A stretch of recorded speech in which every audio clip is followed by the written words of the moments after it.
É uma alegria estar aqui novamente. Muito obrigado pelo convite, pela direção da casa. Obrigado por cada um de vocês estar aqui na noite de hoje.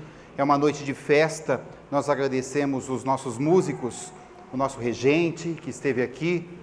E eu me lembro de Dona Maria João de Deus, quando veio se despedir de Francisco Cândido Xavier, por ocasião do seu reencarne.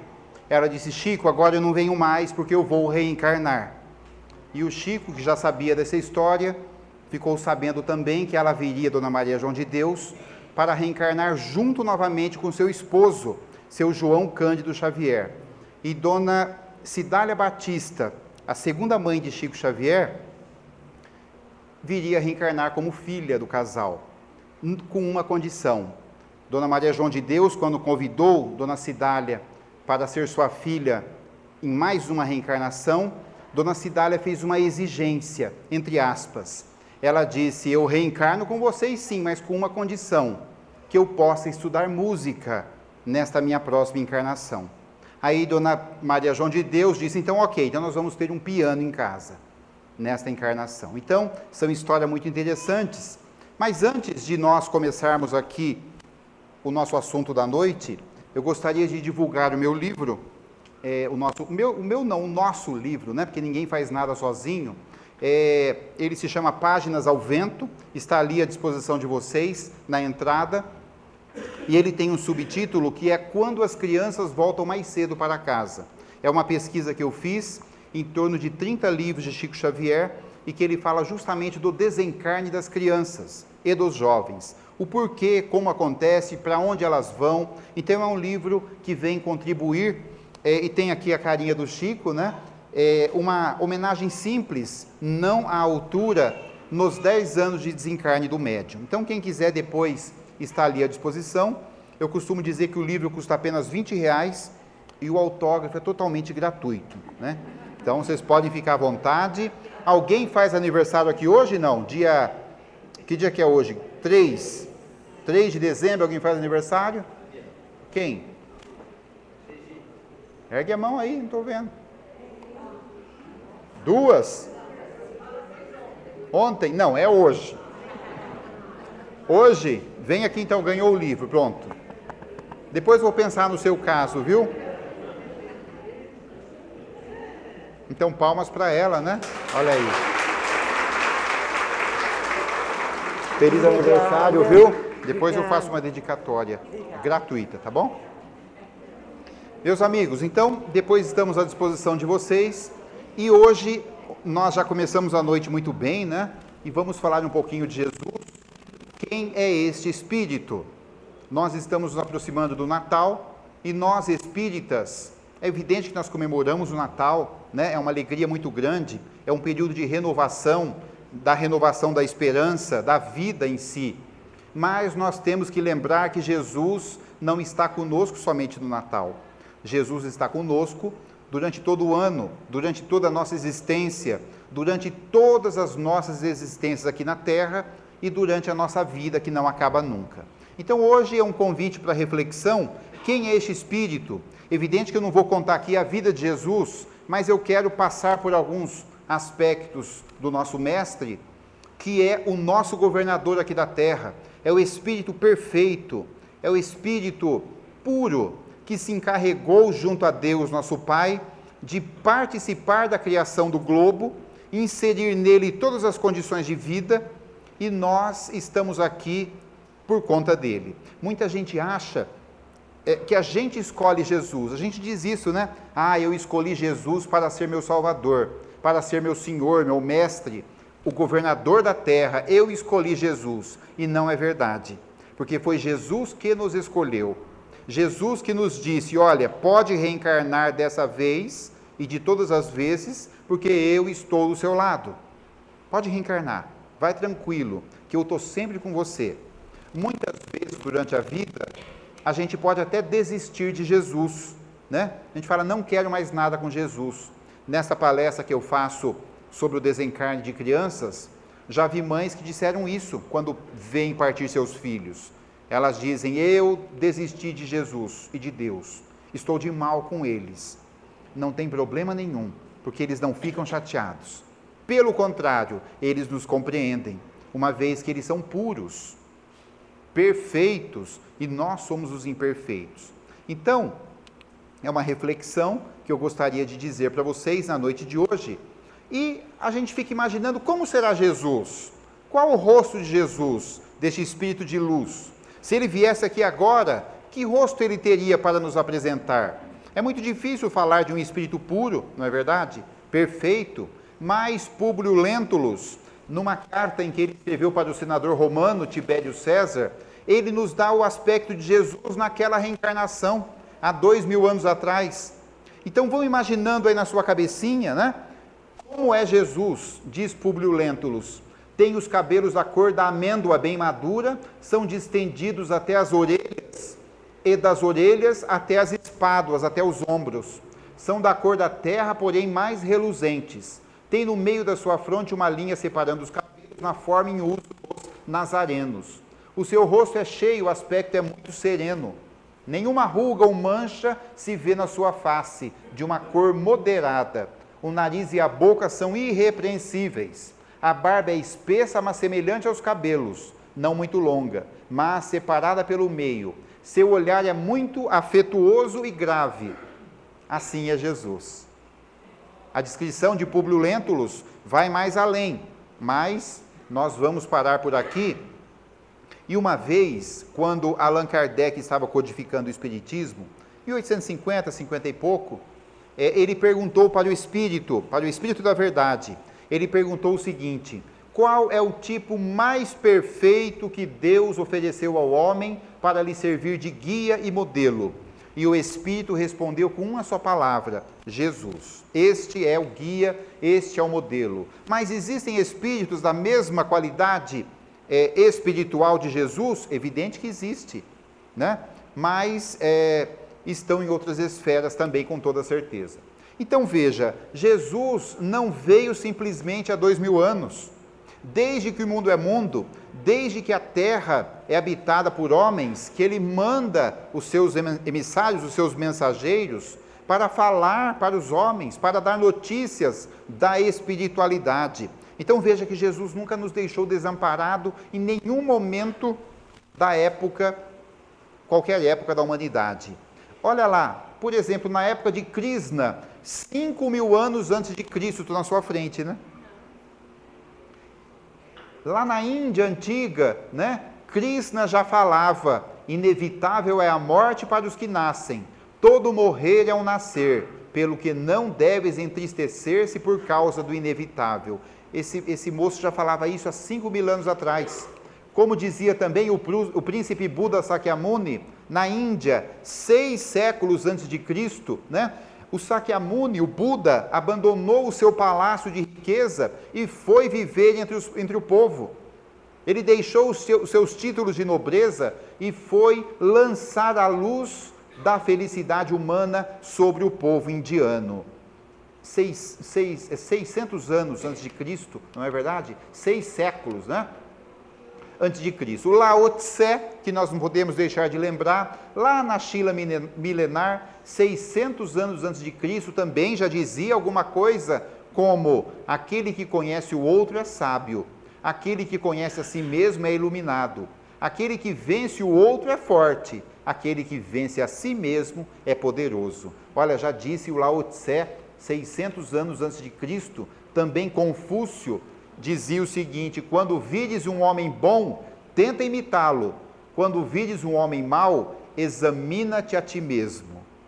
Gente, isso é o Evangelho de Jesus, dito 500 anos antes do Mestre chegar por aqui, né? E também Sócrates, que viveu na Grécia 400 anos antes da vinda de Cristo, né? O que ele faz, Sócrates, o filósofo? Ele alarga os horizontes e pensamentos através do entendimento das leis e descobertas que cabe o ser humano realizar. Veja que não existe prato pronto, nós temos que descobrir. Assim é a vida, né? Assim é o Evangelho de Jesus. Nós temos que abrir o Evangelho e não basta ler o que ali está escrito, nós temos que descobrir o que ali está escrito. Então é mais ou menos isso que nós vamos fazer hoje. E Platão, que era discípulo de Sócrates, quando Sócrates desencarnou, que tomou lá a cicuta, o veneno, Platão era um moço, um menino. E Sócrates, não sei por ação da circunstância ou da preguiça, não sei, ele não deixou nenhuma linha escrita. Quem escreveu foi Platão, né? Que era o discípulo dele que ia anotando tudo o que ele falava. E o Platão questiona a profundidade do ser psicológico, alonga as percepções humanas a respeito do existir, da sombra e das perspectivas de felicidade. Então veja que muita coisa foi falada, aqui são só alguns exemplos, e aí veio Jesus, mas Jesus é diferente de tudo. Jesus, como eu disse no começo, é o ser perfeito, né? É um espírito de luz que teve que ficar pequeno para reencarnar num corpo de carne como o nosso, né? Dizem que a preparação de Jesus para o reencarne foi uma coisa espetacular, né? Foi uma coisa do outro mundo mesmo, né? Porque ele teve que se apequenar, vamos dizer assim, não em espírito, mas para entrar nas condições aqui do globo terrestre. E Jesus, então, ele não contradiz em nada o que disse o pessoal até aqui.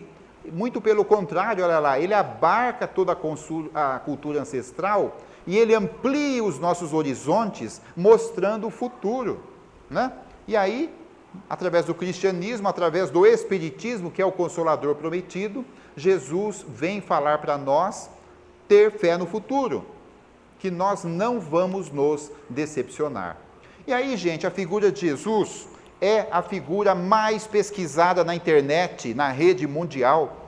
É a figura mais pesquisada. A palavra mais pesquisada é a palavra Jesus. Para vocês terem uma ideia da importância do Cristo, mais de 500 mil obras em todo o mundo, 500 mil obras foram escritas a respeito de Jesus durante estes 2000 anos. Algumas até falam mal de Jesus, mas falam de Jesus. Não importa, não é verdade? O que importa é que se fale de Jesus. E aí, nós lembramos aqui José Renan, que viveu no século XIX, que foi um importantíssimo na época, escritor, filósofo, filólogo, historiador francês. Ele disse o seguinte: Jesus é a maior personalidade que a humanidade conheceu. Ele disse isso em 1900, né? 1890. E aí, isso se persiste até hoje. Não há nenhuma outra personalidade maior do que Jesus que tenha vindo aqui no globo terrestre. Então veja, Jesus de tão grande, Jesus na sua imensidão de personalidade, né? De luz, Jesus nem mesmo coube na história da humanidade. A história da humanidade peca ao falar de Jesus, não sei se por medo, por receio, por dar importância demais a ele e perder o poder, não sei. Então se economizou muito na história. Vou dar uns exemplos para vocês, por exemplo, Flávio Joséfo, historiador do povo hebreu, que viveu 100 anos depois de Cristo, ele, no ano de 62, escreveu sobre o Holocausto, envolvendo Tiago, irmão de Jesus. Não é o Tiago nenhum dos discípulos, não, porque Jesus teve 2 discípulos, Tiago. É o terceiro Tiago, irmão de sangue de Jesus, porque Jesus teve outros irmãos depois dele, né? Isso não tem dúvida alguma, mas Flávio Joséfo só diz isso, que no ano de 62 morreu o irmão de Jesus. Não cita mais nada na história que ele contou sobre Jesus. Não é interessante isso? Podia ter contado mais coisa, não contou, não sei por que razão. Mesma coisa aconteceu com Tácito, que também foi um historiador de Roma. Ele escreve no ano 117 depois de Cristo, que no ano 64 Nero ateou fogo em Roma e transferiu a culpa aos chamados cristãos. Ponto, mais nada. Só falou isso. Podia ter contado mais para nós, ele estava lá, né? Economizou a história. Caio Plínio, olha que catacumba, né? Esse desenho existe, esse desenho não, esta foto é uma catacumba que existe até hoje, Jerusalém, naquela região, onde os cristãos se reuniam para falar de Jesus, para não serem presos. E aí Caio Plínio, chamado O Moço, era um jurista político da época, e ele escreve uma carta ao imperador Trajano, contando a história daquela região, onde ele diz simplesmente que os chamados cristãos se reuniam em catacumbas. Ponto final. Então se economizou muito, né? E aí, Quem falou mais de Jesus e compilou a história foi Jerônimo, que a Igreja Católica chama de São Jerônimo.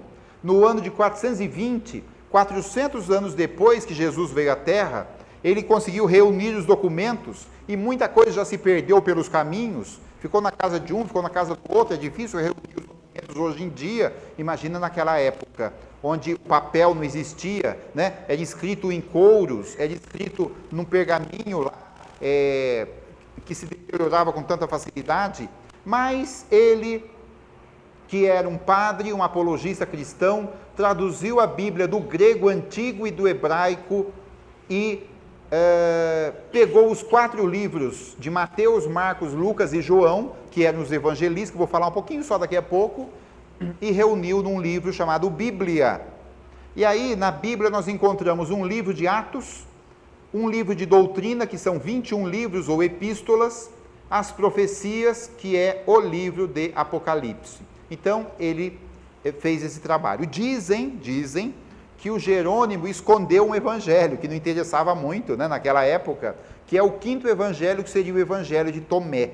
Quem gosta de mexer na internet, pesquise lá, o evangelho de Tomé, que é o discípulo que tocou as sandálias do Cristo, né? Ele diz que deixou muita coisa escrita, só que o Jerônimo achou que não era conveniente, né? Acabou suprimindo o evangelho de Tomé da Bíblia. Não vamos discutir, né, por quê ou não por quê, mas é interessante pesquisar, tudo para nós vale a pena. E aqui, para não ficar falando, daqui a pouco fala, nossa, mas está muito, né, muita teoria, então vamos um pouco de desenho, de figura. Aqui, olha que interessante, gente, a gente ouve muito falar de Jesus, mas não visualiza a região onde ele estava. Então aqui, olha, neste pedacinho aqui, que é parecido com o Brasil até, né? Essa rodinha aqui, esse Brasilzinho aqui, que é uma água, é o Mar da Galileia, né? E o Mar da Galileia vinha descendo, olha aqui, se transformava no Rio Jordão e desembarcava, né? Desembocava é bom, desembocava aqui no Mar Morto. O Mar Morto não tinha para onde ir, uma alta salinidade, o Mar da Galileia morre até hoje ali. Aqui, no Mar da Galileia, nós vamos encontrar no Evangelho 3 nomes. Lendo o Evangelho, até confunde um pouco, porque eles citam 3 nomes, mas é tudo Mar da Galileia.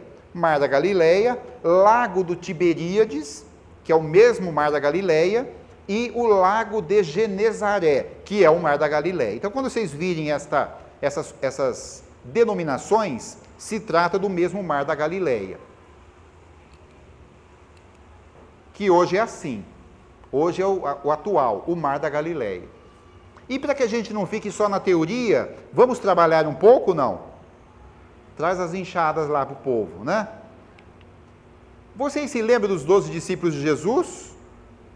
Vamos preencher aqui, que eu esqueci de colocar, olha que coisa. Puxa vida, hein? Vamos colocar? Pode falar à vontade, viu, gente? A gente cita discípulo errado, não tem problema, porque nós estamos passando para o planeta de regeneração. Ainda estamos em prova e expiação, né? Estamos passando, então ninguém vai lembrar que eu mesmo trouxe até uma cola, caso eu esqueça, né?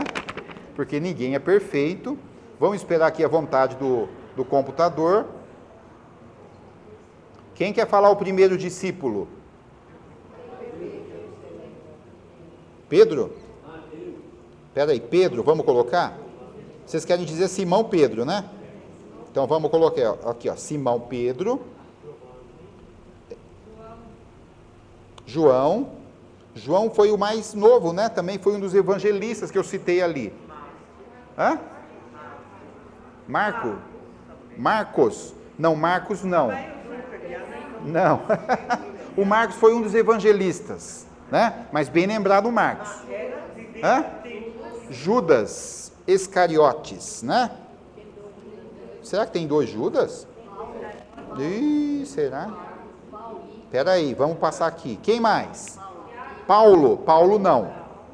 Paulo foi um dos divulgadores, né, dos apóstolos, mas não foi discípulo, né? Lucas? Não, Lucas não. Mateus, ok. O Mateus é o publicano, né? Vamos lá, Tiago maior, Tiago menor, vocês já falaram. Então, vou botar aqui, ó. Eu vou botar Tiago e Tiaguinho. Não é o Tiaguinho da televisão, viu, gente? O cantor. Vocês vão achar que é o Tiaguinho do Catinguelê. Não é. É o Tiaguinho de Jesus, né? Tiaguinho, vou pôr. Que Jesus tratava ele assim, como Tiago menor, como Tiaguinho. Felipe, muito bem. Felipe. Mais alguém? André. Muito bem lembrado, né? Quem mais, gente? Falta 4 ainda só. Oi? Tomé. Isso, Tomé. Deixa eu aumentar um pouquinho aqui. Quem mais, gente? Judas. O Judas já falei. Tinha 2 Judas? Tinha 2 Judas. Então é Judas Tadeu, tá? A Igreja Católica chama de São Judas Tadeu. Ele era mais chamado como Tadeu só. Mas na Bíblia, nas Escrituras, tem Judas Tadeu. Bem lembrado. Mais algum?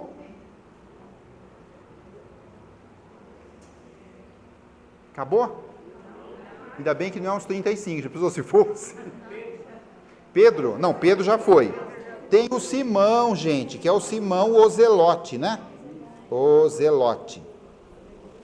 Depois vocês pesquisam por que é Zelote. Não vou falar aqui, não. Mais um falta só, que é o nome comprido, que é o Bartolomeu.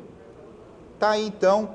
E é interessante que Jesus foi pegar esse povo, ele poderia ter ido em Jerusalém, poderia ter ido em Roma, que só tinha nobres. Não. Ele foi lá na Galileia, lembra?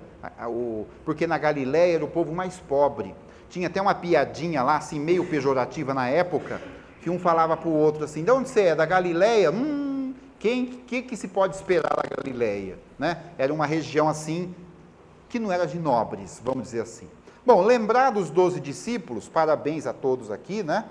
Tem gente que, tem lugar que eu vou fazer essa palestra, gente, que o pessoal dá os nomes mais assim estranhos, né? José, né? José era pai de Jesus. Serapião, já falaram, e outras coisas. Então, aí está o Mar da Galileia, que nós já vimos, certo? Olha que beleza de figura, né? Aí está o desemboque do Rio Jordão no Mar Morto. Tudo bem? Bom, seguindo aqui então, só para vocês terem uma ideia, aqui, gente, olha, no tempo de Jesus, olha como é que era o mapa da região. Vocês já viram esse mapa? Olha, aqui nós tínhamos a Fenícia, aqui nós tínhamos a Galileia, que eu mostrei para vocês, ó, aqui o Mar da Galileia aqui, tá vendo? E tinha Nazaré, onde Jesus viveu, né, a infância dele. Aqui para baixo a Samária, lembra da parábola do bom samaritano? Era um homem vindo da Samária. Aqui embaixo a Judéia, onde tinha Jerusalém e Belém, onde provavelmente Jesus tinha nascido. Aqui tem Gaza, onde tem aqui a faixa de Gaza, que é bombardeio para tudo quanto é lado agora. E do lado de cá, nós temos Decápolis e a Pérsia. Transferindo para o dia de hoje, olha aqui, ó. Essa faixa aqui, hoje é Israel, vocês veem no mapa essa parte branca, tá? Aqui, à esquerda, o Egito, e aqui a Jordânia, a Arábia Saudita e por aí vai. Só para a gente se situar no mapa, onde é que Jesus andou. E olha que Jesus andou por tudo isso aqui.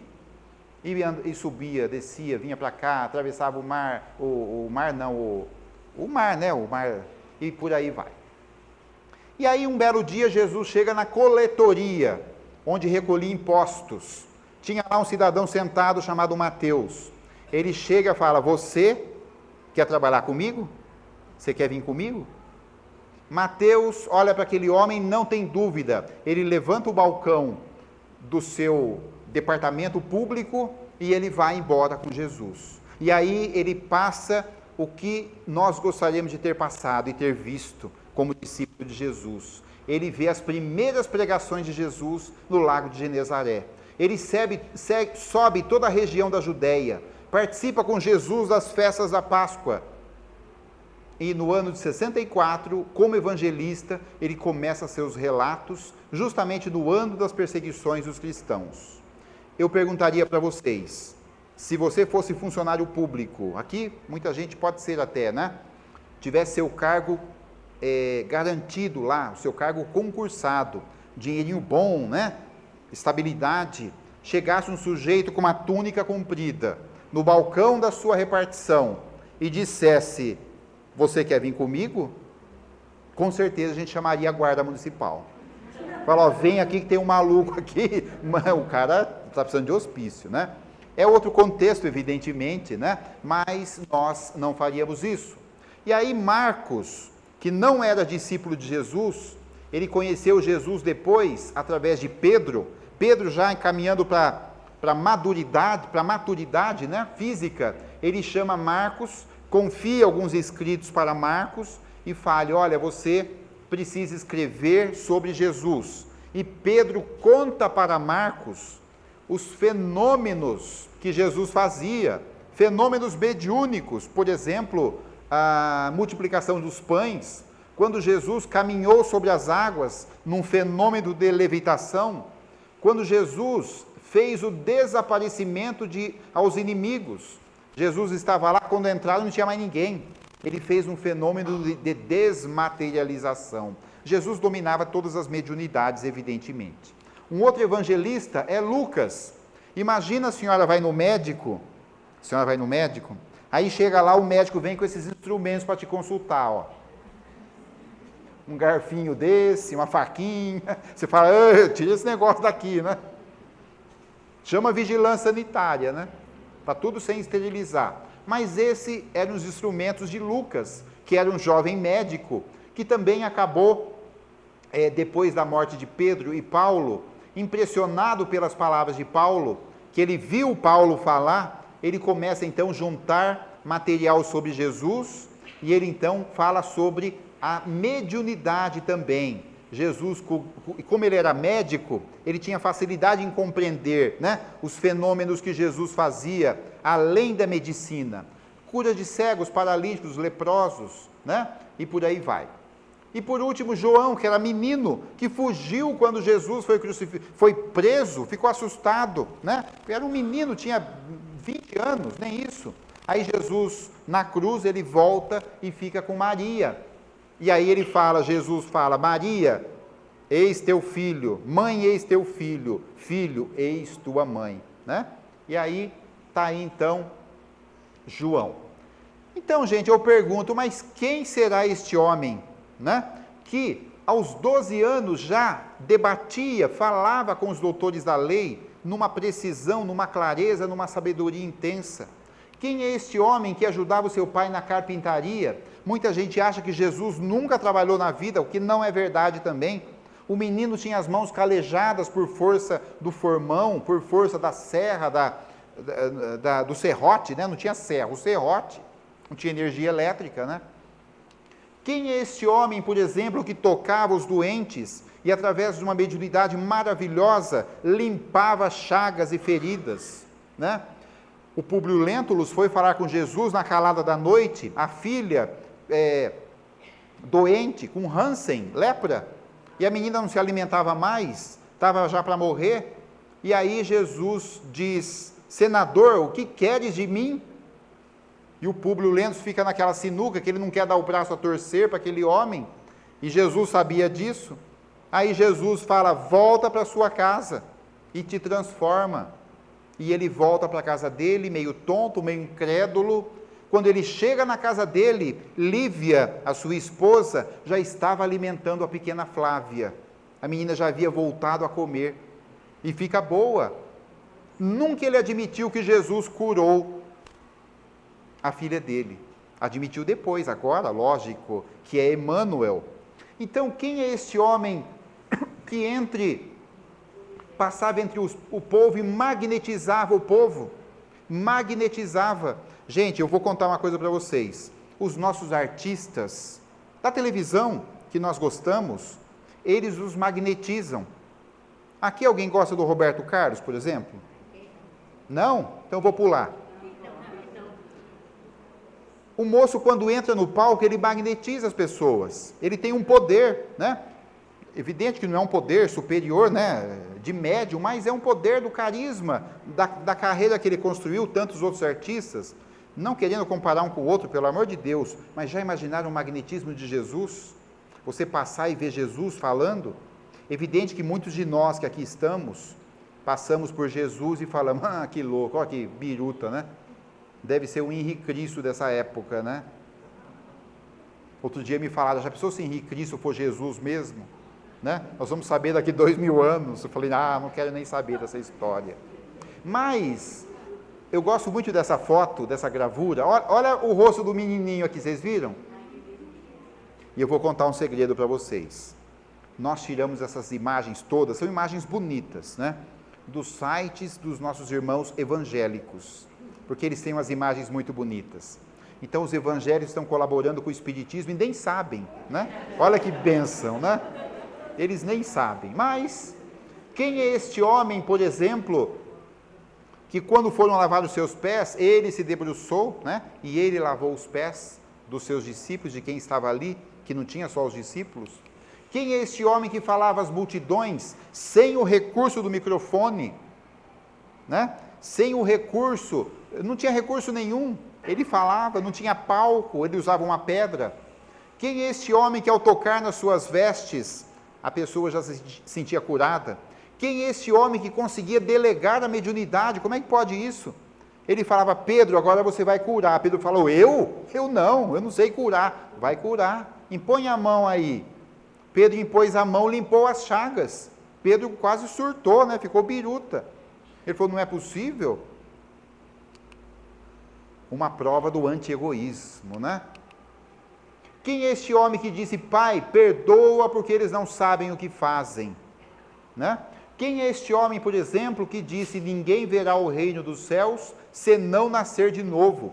E Nicodemos falava para ele, mas Jesus, como é que pode um homem voltar para o ventre da mãe? Jesus falava, pode, Nicodemos. Nicodemos falava, não pode. Jesus falava, pode. E explicou direitinho para ele como é que acontecia. Mudou a vida de Nicodemos também. Quem é este homem que, além de amar todos, amava imensamente a sua mãe? Hoje, um espírito perfeito, puro também, Maria, e que colabora com o Filho até hoje, Filho naquela reencarnação, evidentemente. Um homem que disse, há muitas moradas na casa de meu Pai, que disse sobre a pluralidade dos mundos, né? Coisa que Kardec falou depois, deixai que venham as minhas criancinhas, venham a mim todos que estiverem cansados, que eu vos aliviarei. Gente, isso aqui é o Espiritismo, é a consolação, não é? Aquele que disse, eu sou o caminho, a verdade e a vida, ninguém vai ao Pai senão por mim. É por isso que ele é um modelo para nós, é por isso que ele é um modelo para nós. Então veja, para os estudiosos, Jesus permanece tão somente no campo da história. Para os teólogos, Jesus é um simples objeto de estudo. Para os filósofos, Jesus é o centro das polêmicas, das discussões. Para a multidão dos crentes inertes, aí somos nós, porque nós somos os crentes inertes.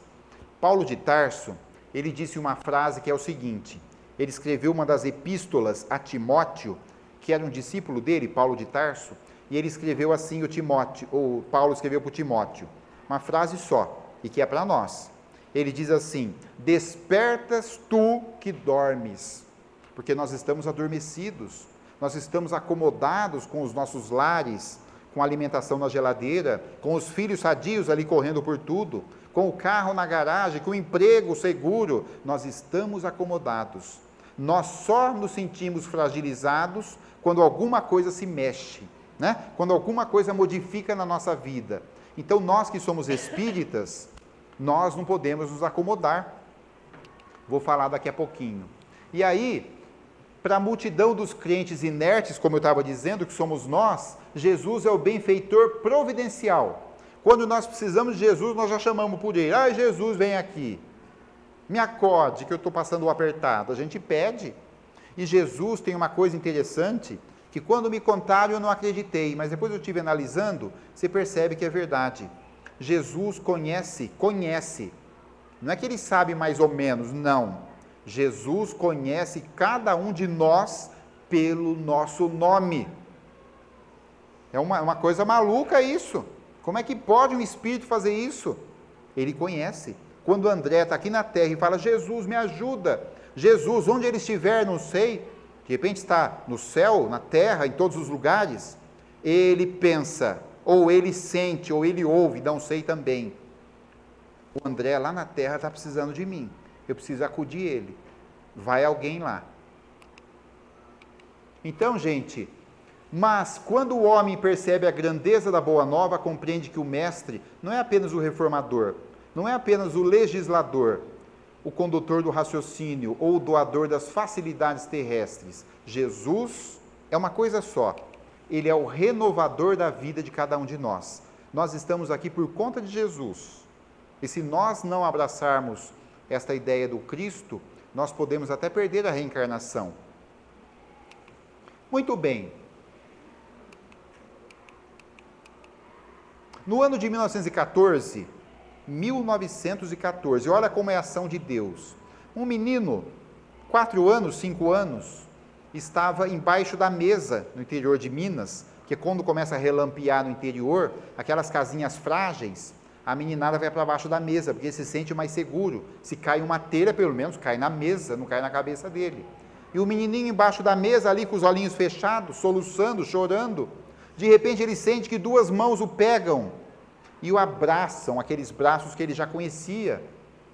E uma voz que ele conhece bem também diz para ele, Chico, não temas as coisas de Deus. Ele fala, mãe, é a senhora? Ela fala, sou. Eu não falei que eu voltava? Eu não te prometi que voltava em breve? Eu estou aqui. Aí Dona Maria João de Deus, a lavadeira do Rio das Velhas, do interior das Minas Gerais, pega o pequeno Chico, leva lá fora na chuva e fala, Chico, observa o que Deus nos proporciona. E aí o menininho fica lá na chuva, olhando aqueles relâmpagos, já não tem mais medo. Vocês sabem o que é isso? Alguém imagina o que é essa figura? A gente pode não acreditar, mas isto é um comboio, é um trem. E as pessoas estão viajando. Na Índia, olha lá. É incrível, né, gente? A gente reclama do congestionamento, com o carro com o ar-condicionado ligado, não é verdade? Mas esta moça aqui, uma monja, Agnes Goncha Bochacho, se é assim que se pronuncia, não sei, ela é albanesa de natureza, né, naturalidade albanesa, e ela foi estudar e foi para um convento em Calcutá, na Índia. E aí ela está lá no convento, quando ela foi dar uma volta, foi passear um dia, fazer uma missão externa, ela tomou um desses comboios na Índia. Mas ela, como religiosa, recebeu um lugar privilegiado no comboio. Mas a monja Agnes ficou chocada quando ela desceu do comboio e ela viu a multidão toda descendo, ela ficou observando, 4 pessoas dentro do comboio caíram mortas. Só não caíram antes porque não tinha espaço para cair. Morreram asfixiadas. E aí ela ficou muito comovida e ela sai daquele comboio e entra na primeira igreja, tinha uma igrejinha lá, e lá tinha um crucifixo enorme com Jesus lá pendurado, grudado, e embaixo de Jesus tinha 2 palavras. Estava escrito, tenho sede. E ela pensou assim, Jesus está com sede, e eu preciso ajudar a matar a sede de Jesus. Ela vai até o seu convento, pede baixa das suas funções e volta para Calcutá, lá na região mais pobre, e se transforma em Madre Teresa de Calcutá. Prêmio Nobel da Paz 79, criadora das missionárias da caridade, que se vestiam com as cores de Maria, né? E Madre Teresa vivenciou, assim como Francisco Cândido Xavier, o Evangelho de Jesus. Vivenciou. Certa feita, Madre Teresa iria ser entrevistada por um repórter, um jornalista. Foi até Calcutá entrevistar a Madre Teresa, e ela já estava velhinha, quase no final dos dias.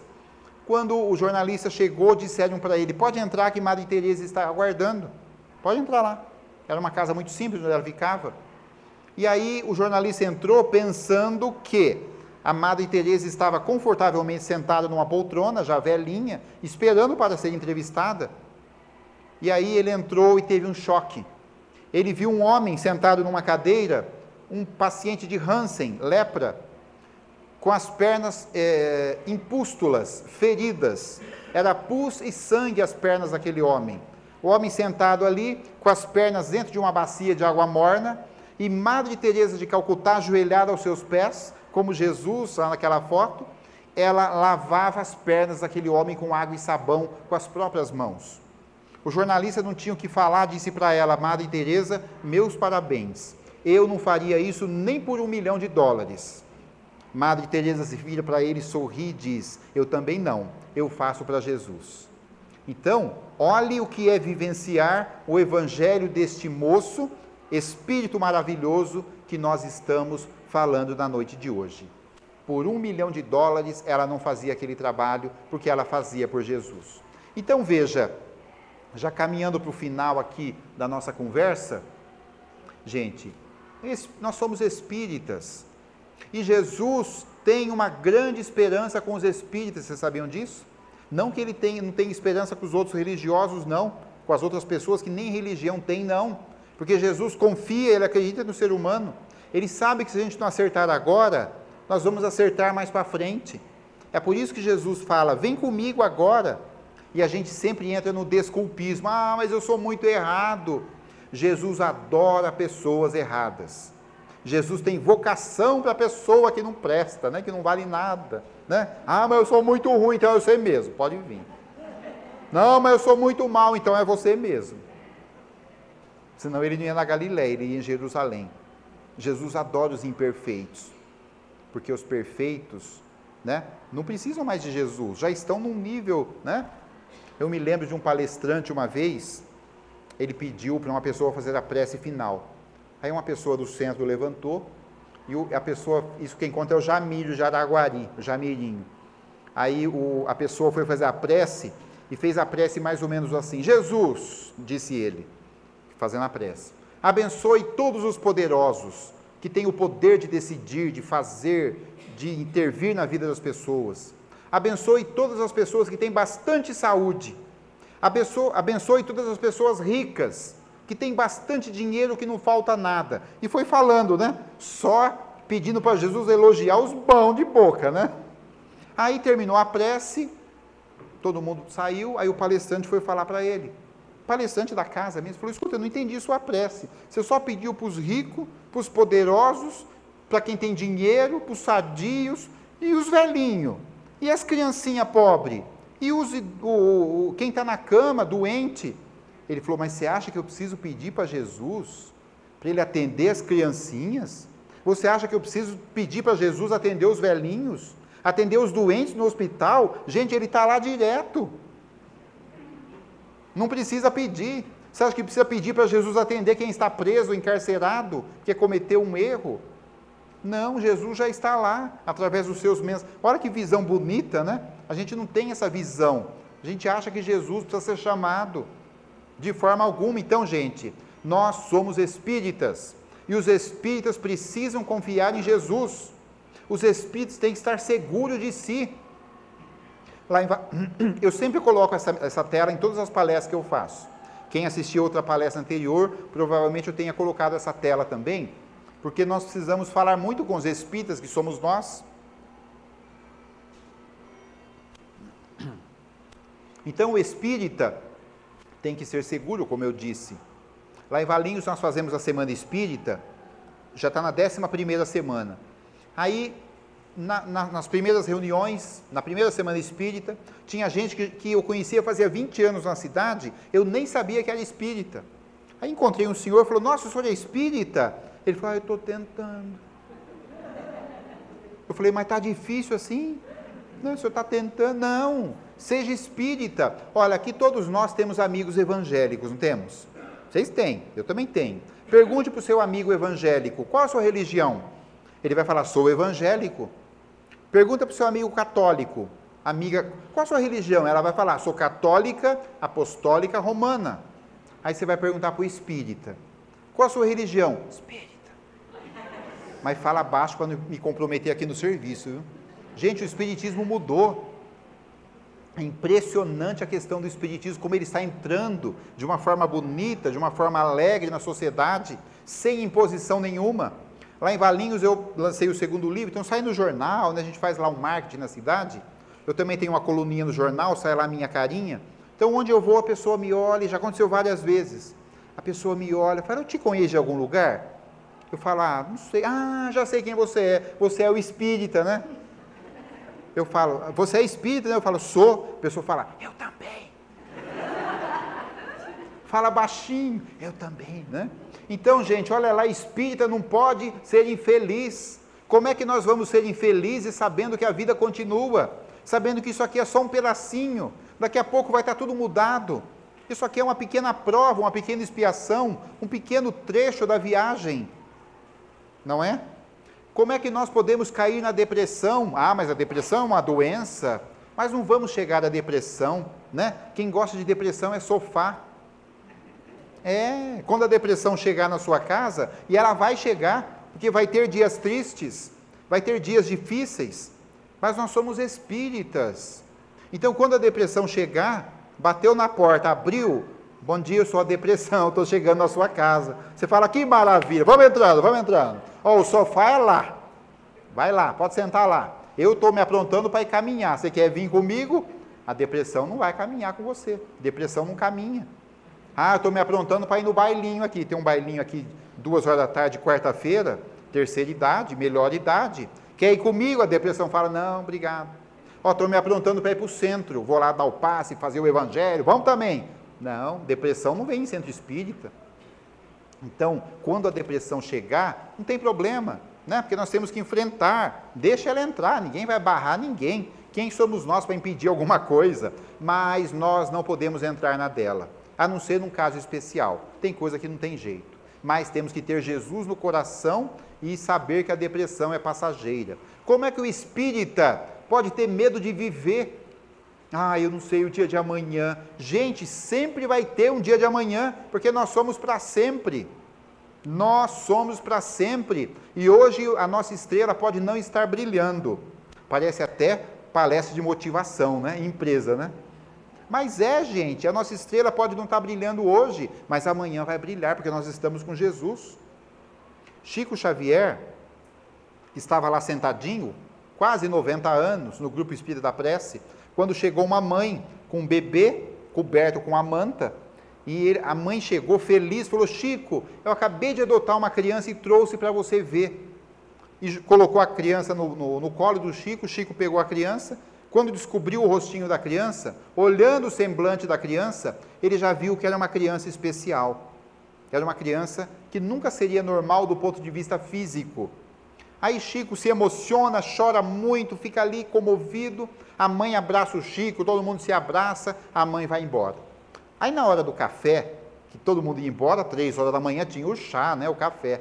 Alguém perguntou para o Chico, Chico, por que você chorou tanto, ficou tão comovido, quando chegou aquela mãe com a criança especial? Aí Chico nos dá uma lição. Ele diz o seguinte, olha, é que naquele momento, o espírito da criança, porque vocês sabem que o espírito não está dentro da gente, né? O espírito está ligado a gente, ao nosso corpo, né? Dentro está os rins, o coração, o pulmão. O espírito está ligado ao corpo. E o Chico disse, com a mediunidade maravilhosa dele, ali estava o espírito da criança, e o espírito era perfeito, perispiritualmente, vamos dizer assim. E o espírito olhou para o Chico e disse, Senhor, quando as estrelas voltarem a brilhar no meu céu, eu volto aqui para te abraçar de novo, né? Então, é a certeza de que a vida continua sempre, nós não podemos nos entristecer com isso. E medo de ficar doente. Tem gente que é espírita e tem medo de passar pela doença. Lá em Valinhos também, na Semana Espírita, um senhor disse assim, uma das Semanas Espíritas, tinha um senhorzinho lá que sempre vai com a gente, e aí ele estava meio tristinho, né? Falei, o senhor está com algum problema? Ele falou, não, é que eu estou meio chateado, meio preocupado, porque eu fiz uns exames e amanhã eu vou levar para o médico.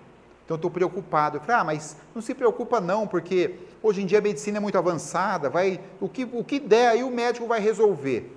Aí ele falou, mas eu tenho medo que seja doença ruim. Eu falei, não, mas hoje em dia, né, as doenças que eram ruins antigamente, hoje em dia o tratamento é feito, o índice de cura é muito grande, o senhor fique tranquilo. Eu falei, mas se for doença incurável? Aí não tem jeito, né? Porque você consola até um ponto, né? Aí eu falei, bom, se for mesmo, aí o senhor vai desencarnar. Ele falou, eu? Não, que é isso? Eu falei, mas o senhor não sabia, o senhor é espírita. Ele falou, mas não precisa falar assim que assusta a gente, né? Tem medo de ficar doente, medo de morrer. Tem gente que fala, eu morro de medo de morrer. Como que morre de medo de morrer? Em Minas, eu tive em Minas outro dia, falaram assim, André, eu morro de medo de acordar morto. Eu falei, se você acordar morto, vai sair todo mundo correndo. Tente não acordar durante o velório, né? Porque senão, todo mundo... eu morro de medo de acordar morto. Então, gente, a gente tem medo de ir para o umbral, né? Aqui, alguém quer ir no umbral?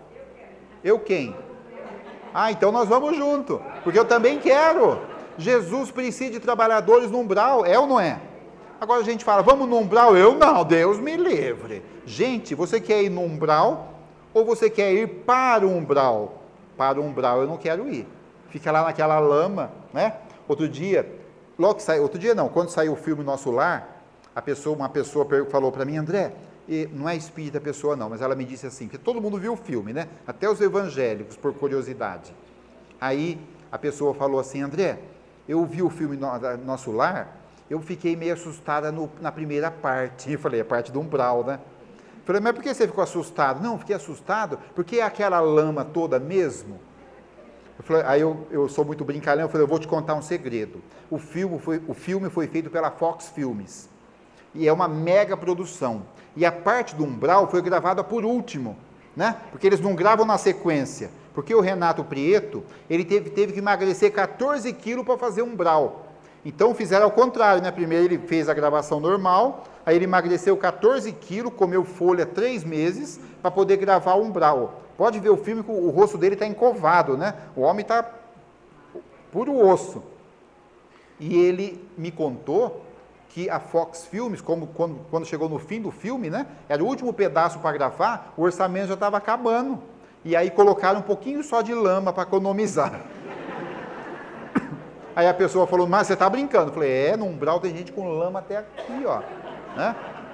Agora, fiquem tranquilos que essa história de ir para o umbral é balela, viu, gente? Essa história de que todo mundo vai um pouquinho pelo umbral, não existe. Cada caso é um caso.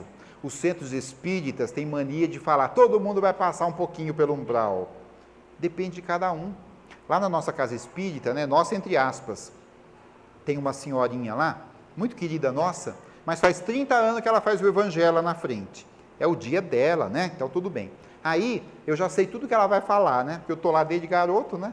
Então ela abre o evangelho no egoísmo, eu já sei o que ela vai falar. Já sei o que ela vai comentar, o exemplo que ela vai dar, e não sei o que, né? Porque vai indo. Não renova as histórias muito, né? E aí outro dia, ela, gente, o umbral, cutuquei o do lado, né? Falou, vai falar que todo mundo vai passar pelo umbral, quer ver? Não deu outra, né? Ela falou, gente, e todos nós vamos passar um pouquinho pelo umbral. Eu falei, não falei? Aí, ó. Aí eu levantei a mão, que eu sou provocador, né? Terrível, né? Levantei a mão, ela falou, pois não, André. Eu falei, olha, a senhora pode fazer um favor para mim? Risca meu nome dessa excursão que eu não vou. Vou em excursão para o umbral? Que é isso? Tanto lugar bom para ir, vou querer justo ir para o umbral? Pleitei um lugar melhor, né? Que não seja o Nosso Lar, que é top de linha, mas vai para o mais simplesinhos, não é? Depois com o bônus hora você vai indo, né? E porque o umbral é nível mental. Se você tiver com nível mental baixo, você cai no umbral direto. Se você tiver com nível mental legal, né? Não precisa ser perfeito não, mas numa boa, você já vê o espírito que está ali, né? Então, por isso não tem que ter medo na hora da morte, porque a hora da morte, Jesus vai mandar alguém, mas nós temos que enxergar a pessoa que ali está, né? É fundamental isso. E, por último, desânimo, medo dos espíritos, né? Eu fiz aqui, se eu não me engano, a palestra, você tem medo dos espíritos, né? E nós temos medo dos espíritos. A gente fala, doutor Bezerra, me ajude, que eu estou precisando. Não precisa aparecer, só ajude, né? Como é que pode isso? Né? A gente aqui dentro de uma casa espírita, tivemos aqui uma convivência legal nesta hora, uma música maravilhosa, né? E aí se apagar todas as luzes e alguém esqueceu o celular aqui em cima, eu falo, você pode voltar a buscar? Não, eu não. Você acha que eu vou entrar lá, me aparece uma assombração, eu caio duro lá? Não. Gente, aqui, outro dia eu fui numa casa espírita em Barra Bonita. Barra Bonita, uma casa linda, igual essa aqui, repleta de gente, como hoje. Aí terminou a palestra, veio um senhor, que é um médium da casa lá, e eu comentei sobre os espíritos ficam também lotando a plateia, né? Nem cabe, faz até galerias em cima, para acomodar os espíritos que vêm aqui confraternizar com a gente. Aí o senhorzinho falou, André, falou em particular, posso te falar uma coisa? Sabe quantos espíritos tinha aqui hoje? Desencarnados, assistindo a palestra? Falei, não faço ideia. Ele falou, 650.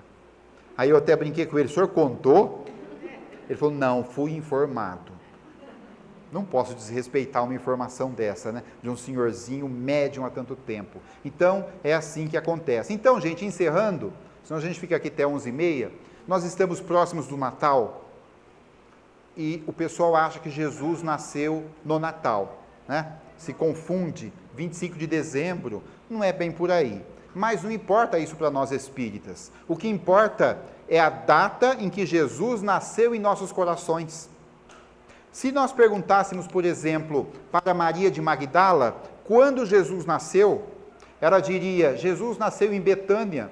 Foi certa vez que a sua voz, tão cheia de pureza e santidade, despertou em mim a sensação de uma vida nova, com a qual até então jamais sonhara. Se nós perguntássemos para Francisco de Assis, e olha que Francisco de Assis, um dia perguntaram para ele, Francisco, ele estava regando as plantas, né? Aí perguntaram, Francisco, se você soubesse que você morreria daqui a 2 horas, o que você faria? Ele disse, eu continuaria regando minhas plantas, né? Porque estava tudo certo, né? E se perguntasse para Francisco de Assis, quando nasceu Jesus, ele diria, nasceu no dia em que na praça de Assis, entreguei minha bolsa, minhas roupas e até meu nome para segui-lo incondicionalmente, pois sabia que somente ele é a fonte inesgotável do amor. Se nós perguntássemos, por exemplo, para Pedro, como vocês citaram, Simão Pedro, o discípulo, ele responderia, Jesus nasceu no pátio do palácio de Caifás, na noite em que o galo cantou pela 3ª vez, no momento em que eu havia negado. Foi nesse instante que acordou minha consciência para a verdadeira vida. Se nós perguntássemos, por exemplo, para Paulo de Tarso, o grande Paulo de Tarso, e o cristianismo não seria o mesmo sem Paulo de Tarso, não é verdade? Ele diria, Jesus nasceu na estrada de Damasco, quando envolvido por intensa luz que me deixou cego, pude ver a figura nobre e serena que me perguntava, Saulo, Saulo, por que me persegues? E na cegueira passei a enxergar um mundo novo, quando eu lhe disse, Senhor, o que queres que eu faça? E se nós perguntássemos, por exemplo, para Joana de Cusa, quando nasceu Jesus,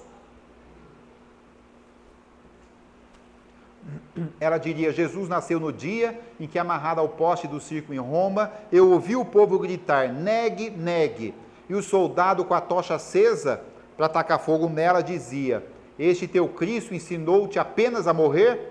Foi nesse instante que, sentindo o fogo subir pelo meu corpo, pude com toda certeza e sinceridade dizer, não me ensinou só isso, Jesus ensinou-me também a amá-lo.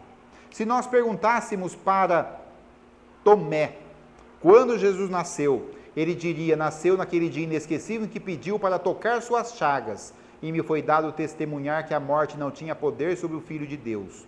Só então compreendi o sentido das palavras, eu sou o caminho, a verdade e a vida. Se nós perguntássemos para a mulher de Samaria, da Samária, quando Jesus nasceu, ela diria, Jesus nasceu junto à fonte de Jacó, na tarde em que me pediu de beber e me disse, mulher, eu posso te dar a água viva que sacia toda sede, pois vem do amor de Deus e santifica as criaturas. Naquela tarde soube que Jesus era realmente um profeta de Deus, e lhe pedi, Senhor, dai-me desta água. Se nós perguntássemos para João Batista, quando nasceu Jesus, ele diria, Jesus nasceu no instante em que, chegando ao Rio Jordão, pediu-me que o batizasse. E ante a meiguice do seu olhar e a majestade da sua figura, pude ouvir a mensagem do alto, este é meu filho amado, no qual pus a minha complacência. Compreendi que chegara o momento dele crescer e eu diminuir para a glória de Deus. Depois do batismo de Jesus, nunca ninguém mais ouviu falar de João Batista. Se perguntássemos para Lázaro, ele diria: Jesus nasceu na Betânia, na tarde em que visitou meu túmulo e disse: Lázaro, levanta. Neste momento eu compreendi finalmente quem ele era, a ressurreição e a vida. E se perguntássemos para Judas Iscariotes, ele diria: Jesus nasceu no instante em que eu assisti ao julgamento e à sua condenação. Compreendi que Jesus estava acima de todos os tesouros terrenos. E se perguntássemos para o Dr. Bezerra de Menezes, quando Jesus nasceu, ele diria: Jesus nasceu no dia em que desci as escadas da Federação Espírita Brasileira e um homem se aproximou de mim dizendo: vim devolver-lhe o abraço que me deste em nome de Maria, porque renovei minha fé e a confiança em Deus. Foi naquele instante que percebi a sua misericórdia e o seu imenso amor pelas criaturas. E, finalmente, se nós perguntássemos para Maria, mãe de Jesus, quando Jesus nasceu, Maria diria: Jesus nasceu em Belém, sob as estrelas, que eram focos de luzes guiando os pastores e suas ovelhas ao berço de palha. Foi quando segurei em meus braços pela primeira vez e senti se cumprir a promessa de um novo tempo, através daquele menino que Deus enviara ao mundo, para ensinar aos homens a lei maior do amor. Então, meus amigos, eu diria o seguinte: se ainda Jesus não nasceu em nossos corações, façamos com que o Mestre Jesus nasça neste momento. É um convite. E nós nunca podemos nos esquecer de Jesus. Nós devemos ensinar isso às crianças. Desde a mais tenra idade, nunca se esqueça de Jesus. Porque quem tem Jesus durante a vida toda, jamais se sentirá desprotegido. Meus amigos, eu convido então todos a fechar os olhos, para que a gente agradeça ao Mestre querido esta oportunidade de trabalho, agradeça ao Mestre querido Jesus, este momento nesta casa de orações, nesta casa maravilhosa, onde nós podemos comungar com o plano espiritual, com os nossos mentores espirituais, com os espíritos amigos e visitantes que estão aqui na noite de hoje, sabendo que a Casa Espírita não é só uma escola, mas também um hospital, um pronto-socorro. Jesus amigo, se aproximando o Natal, nós colocamos o Senhor em nossos corações e em nossas mentes. Que nós possamos, Jesus, estender mais a mão, que nós possamos, Jesus, oferecer mais o ombro àqueles que estão precisando, que nós possamos, Jesus, oferecer aquilo que excede em nossa casa, que nós não deixemos mais o pão estragar na despensa e o arroz embolorar na tulha. Jesus amigo, em seu nome, agradecendo do fundo do coração, nós encerramos o nosso trabalho da noite, este momento de reflexão, e que todos nós, ao voltarmos para as nossas casas, possamos chegar lá e abraçar as pessoas que gostamos, falar para elas muito obrigado, que Jesus te abençoe também, e assim nós vamos convivendo cada vez melhor como Jesus nos ensinou. Jesus, em seu nome, em nome de Deus nosso Pai, agradecendo a todos, nós encerramos a reunião, que assim seja. E só mais uma coisa, então quem quiser, o livro está lá à disposição de vocês, Quem não trouxe dinheiro, porque às vezes o pessoal vem desprevenido, Fala lá com as nossas bibliotecárias, lá nossas livreiras, elas marcam, Depois a gente deposita, sendo nessa encarnação, Outro dia me perguntaram, mas você quer nessa encarnação ou na próxima? Aí fica a seu critério, não tem problema nenhum. Meus amigos, muito obrigado. Vamos fazer igual os evangélicos? Uma salva de palmas para Jesus,